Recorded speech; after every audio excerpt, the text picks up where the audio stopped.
The best thing you can do is how to enhance the immunity in your system. We can give you a protocol how to maintain this. One thing is strict maintenance of social distancing. This must become your religion, okay? That is if you're religious, I'm saying. Otherwise, this must become your sadhana. So before you go for your morning sadhana, you must take 8 to 12 leaves and put it in your mouth, chew it and keep it in your mouth. It's very important it's in your mouth. It's most effective when it's in your mouth region. So you must keep it in your mouth, chew it for 1 to 2 hours, let it be there, don't wash it up, don't drink it down, let it just be there in the mouth, do your sadhana with that. Turmeric balls every day mixing up, you consume this in the morning and leave it in the stomach before you eat anything, at least for 1 hour. Another thing is, this is the amla season, that is the nallikai for Kannada people, the betted nallikai. So right now the season is on, not those huge, golf ball kind of amla. That is all hybrid amla, that is also okay if you don't find anything else. But otherwise, what grows in the hills is only this size. You just smash one amla and put a little salt on it and just chew it. You must keep it in your mouth and it's most effective once again in your mouth. It must be just in your mouth for 1 or 2 hours. These simple things will greatly enhance your immune system. See, there are many traditional things which we can do to boost our immunity. The last 39 years that I'm in this public life,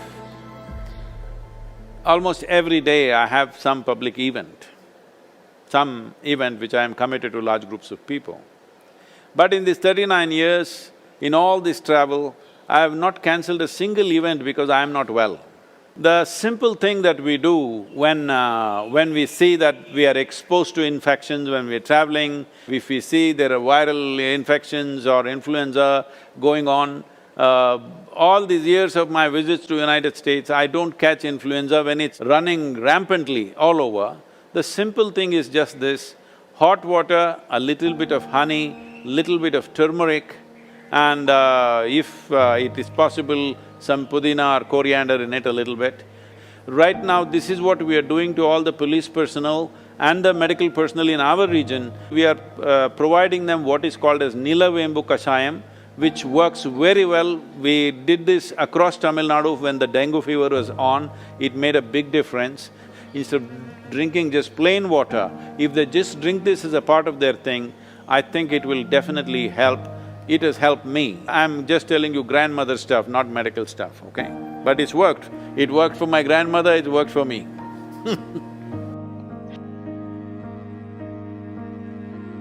The only way is to enhance our immune system, the only way is to behave socially in a responsible manner. This is the way forward, and it's a new world, at least for the next 1 or 2 years. It is going to be a different world than what we have lived in.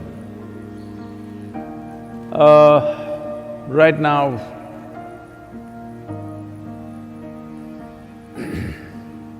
many things are being done. One aspect is the Harvard University, in collaboration with the Beth Israel Hospital, medical center in United States, together they're conducting a research on how the yoga practitioners, people who have been doing some yogic practices, how do they respond to a virus like this?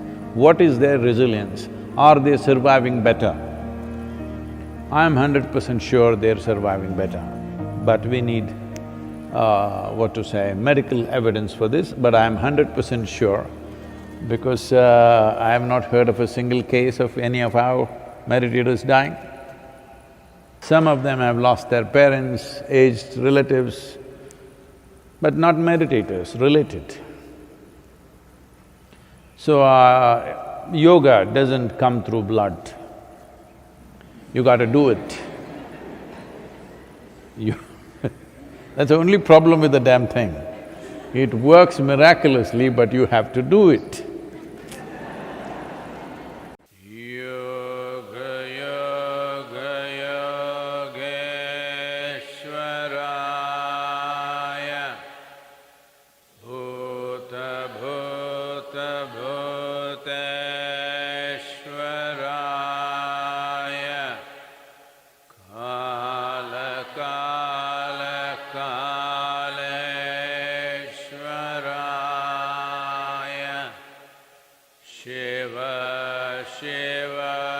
Sarveshwaraya Shambho Shambho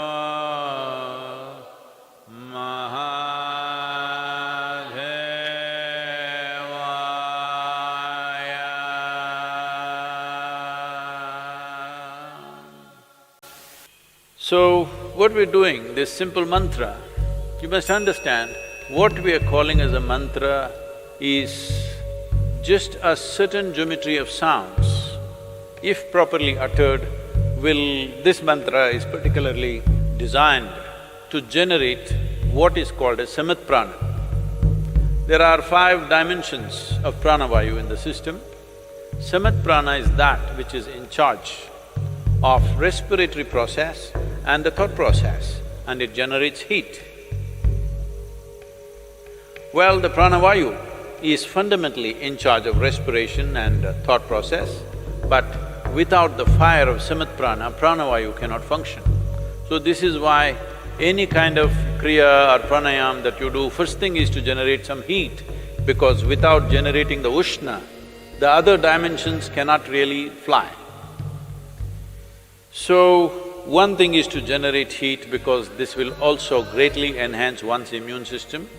Let us not think that now I am doing my kriya so I can go out irresponsibly. No, I never said your kriya or your mantra is a solution for corona. It is not. It strengthens your system. Well, building up immunity is not going to happen overnight, this we must know. I would say in 4 to 8 weeks, one can see significant betterment of one's immune system. So, this package of the mantra and the Isha Kriya, which will bring balance to your system, let us make use of it for our well-being. In the yogic sciences, there are various things one can do to enhance one's immune system. In terms of practices, we have put out a simple, powerful process called Simha Kriya. This is a kind of process. One thing is it'll boost the immune system. Another thing is it involves your breath in a certain way. Suppose you start doing it today, after a week's time, if you find some difficulty in doing it, you clearly know you have some respiratory stuff even before other symptoms show up. Even before other symptoms with which you normally medically recognize, even before that you will see you will not be able to do the practice the moment there is some kind of a respiratory cause. This viral being, being a very respiratory related thing, it'll be very useful if you're doing the practice every day, twice a day, it'll boost the immune system, but at the same time, it's like a gauge. If you suddenly can't do it one day, you know there is something wrong with your function of your respiratory system. Most people develop relationship with the soil only after they die. But it's very important to develop relationship with the soil when you're alive. I would say especially now, with this virus around, believe me, those of you who are in some way in contact with the soil, here we call this Prithvi Prema Seva, that means getting involved with the soil in a very loving manner. Well, your ability to live, your ability to resist these kind of invasions upon your life will be greatly enhanced. It's not just enough if you live, it's important that you live strong. Living strong does not mean you grow big muscles and dominate somebody. Living strong means here life happens big. For this, you need a body which treats the entire planet as its extension, which it is. So, it's very important that you bring this, all of you who are here at the Isha Yoga Center, we will set up some processes for you so that every one of you, at least once in 3 days, your hands and feet are in the soil. Very important. And wherever else you are, if you have a small patch of a garden, or you can volunteer that you will work in somebody else's garden. Believe me, yes, they will get free labor, but don't think they are getting more, you're getting much more because you being connected with the soil will make a phenomenal difference for the way your physical body functions. Put your hands into the soil, very important. Otherwise, those of you who are too well-to-do but don't want to be seen doing any work because it may create a wrong image for your affluence, you can have a mud bath. Yes, that is also one way. This will do wonders for you. So if you maintain these protocols, very easily you can enhance your immune system because ultimately that's the only way you have.